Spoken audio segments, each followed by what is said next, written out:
Donc, je commencerai avec Massinissa Medani qui est avec nous. Il a fait une petite vidéo. Il a expliqué un peu la position donc, du parti Jil Jadid par rapport à ces élections. Massinissa, bonsoir. Bonsoir Nassar, bonsoir aux téléspectateurs.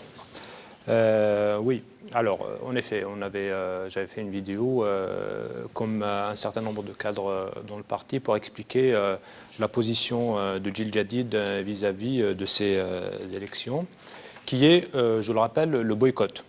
Donc suite à un vote interne au parti, le Conseil national a décidé de boycotter ces élections.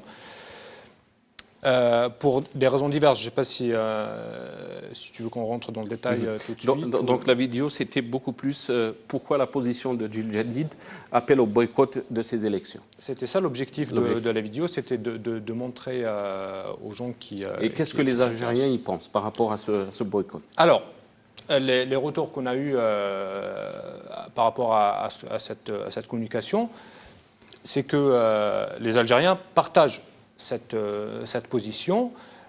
On n'a qu'à... Moi, j'ai eu à me balader en Algérie, dans l'Est précisément, il y a quelques jours. Et je me suis un petit peu intéressé, j'ai demandé autour de moi ce que pensent les Algériens précisément de cette échéance électorale. Et je peux vous assurer que l'intérêt est très très faible qui est porté par rapport à ces élections, parce qu'ils sont convaincus, le peuple algérien est convaincu que ces élections ne vont rien apporter de nouveau. Comme toutes les élections précédentes, ce n'est pas celles-là qui vont changer son quotidien. Et puis, le peuple algérien observe qui sont le profil des candidats qui s'intéressent à ces élections-là. Il voit que ce n'est pas le profil des personnes qui veulent apporter quelque chose de nouveau pour le pays ou qui veulent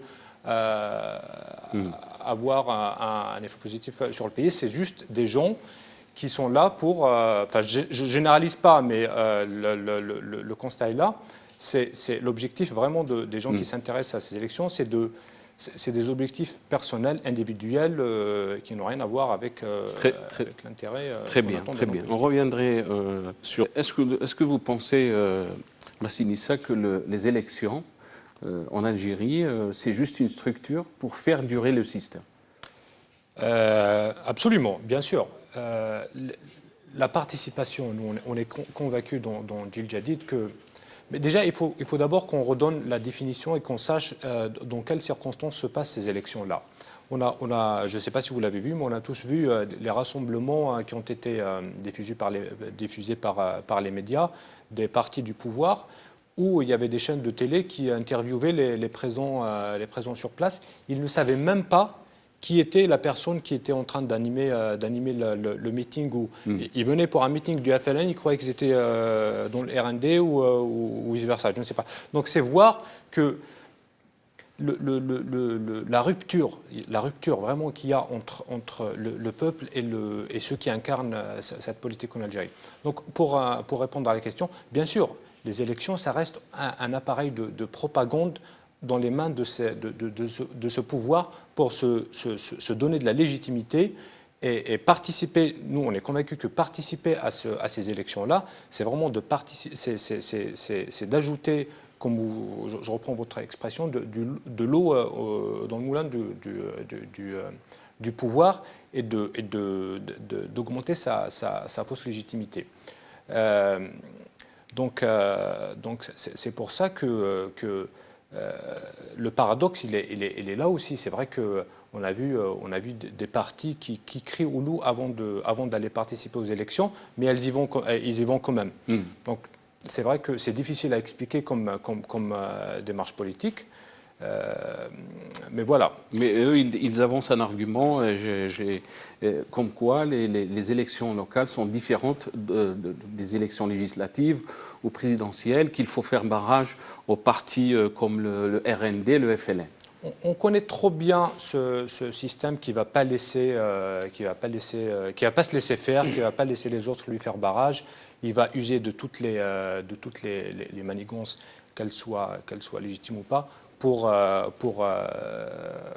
pour s'éviter cela. Je ne pense pas qu'on puisse faire barrage avec des élections organisées par un pouvoir sans aucun contrôle, sans aucune instance indépendante pour contrôler ces élections. Je ne pense pas qu'on puisse faire barrage avec des élections à ce pouvoir. Très bien, très bien. Je reviens à vous, Massine. Effectivement, on est tous d'accord pour dire que la classe politique aujourd'hui en Algérie ne jouit pas d'une très très bonne réputation. Mais il ne faut pas s'arrêter là, il faut expliquer pourquoi. Ça a été dit, le pouvoir a tout mis en œuvre pour arriver à ce résultat-là. Il a tout vraiment mis en œuvre, il a mis son énergie, l'argent pour essayer de décrédibiliser. Il s'est décrédibilisé lui-même par son action, par sa médiocrité. Et il a décrédibilisé en même temps l'opposition, qu'elle soit l'opposition, la vraie opposition ou la fausse opposition, comme vous l'avez défini. Donc c'est un résultat normal. Aujourd'hui, on essaye de regagner l'objectif, c'est quoi? C'est vraiment de regagner cette crédibilité, de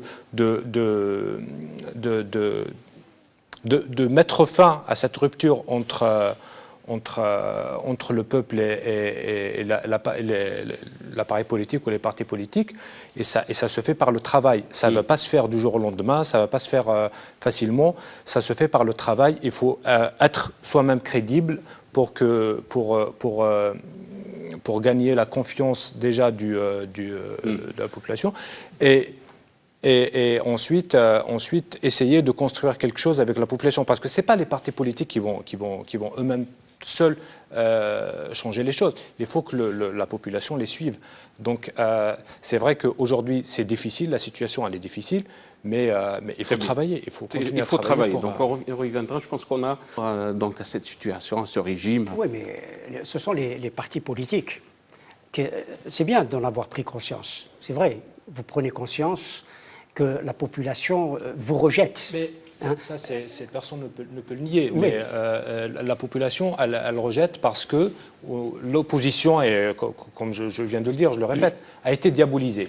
Maintenant, il faut regagner cette confiance. Oui, c'est très bien. Ça se fait par le travail. C'est ce qu'on est en train de faire. Très bien. Très bien. Mais ce que je veux dire, moi je crois que, pardonnez-moi de vous dire ça, mais je vous en prie, parce que vous êtes jeune. L'opposition, je la connais parce que j'y suis depuis très nombreuses années. Et croyez-moi, nous tenions exactement le même discours que celui que vous tenez là devant nous. Nous tenions les gaz dans notre camp. Si, quand il y avait des problèmes dans nos directions, dans les directions des partis, j'étais un des dirigeants, nous disions toujours que c'est le pouvoir qui nous infiltre et qui nous implante. Parce que nous n'étions pas proches du peuple. D'abord, nous ne pouvions pas l'être parce que nous étions en exil. Nous travaillions en exil. Nous travaillions en dehors du pays. Nous ne pouvions pas travailler à l'intérieur. Voilà les questions qui étaient... Toujours, on remet la responsabilité. Non, ce que vous dites... C'est pas une fuite de la responsabilité. C'est comme... Ce que vous dites est en partie vrai. Mais il tient aussi à l'opposition. Djil Yadid, je le reconnais, je ne suis pas un adepte de Djil Yadid, vous le savez.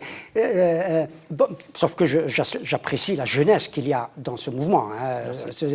Il a des qualités. Sa jeunesse, je crois qu'elle est représentative de quelque chose. Mais elle doit plus se rapprocher de la population et ne pas simplement se focaliser sur les fonctions de pouvoir.